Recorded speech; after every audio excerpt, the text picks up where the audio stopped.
La façade africaine de l'océan Atlantique subit des agressions multiples émanant principalement des activités humaines. Les impacts sur le patrimoine naturel, les activités économiques et la santé des populations sont considérables. Les récentes découvertes de gisements d'hydrocarbures offrent de nouvelles opportunités de croissance économique et un regain d'intérêt des opérateurs pour la région. Mais l'intensification des opérations pétrolières et gazières offshore apporte également des risques de perturbation des écosystèmes côtiers et marins. Les communautés côtières de ces régions africaines dépendent des diverses ressources naturelles pour leur subsistance. Et les infrastructures touristiques, la pêche, les activités portuaires contribuent à booster leurs économies. L'état fragile de ces écosystèmes requiert des réponses adaptées afin de mieux les préserver contre les risques liés aux activités d'exploration et d'exploitation pétrolière ou gazière. C'est dans ce contexte que plusieurs États ont mis en commun leurs efforts et ratifié un protocole additionnel à la Convention d'Abidjan.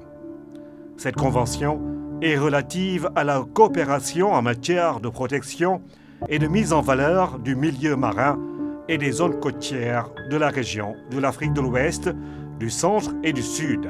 Elle a été adoptée à Abidjan le 23 mars 1981. Le protocole additionnel, quant à lui, est relatif aux normes et standards environnementaux applicables en matière d'exploration et d'exploitation pétrolière et gazière offshore.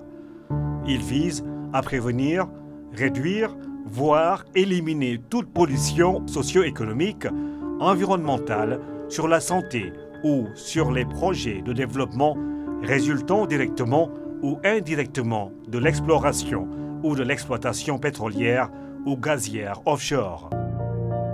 Les normes nationales et internationales admises dans ce protocole additionnel incluent le principe de précaution pour prévenir les risques sur la santé humaine, les ressources biologiques, les écosystèmes côtiers et marins, le principe du pollueur-payeur, le principe de la participation du public à l'élaboration des décisions ayant une incidence sur l'environnement marin et côtier.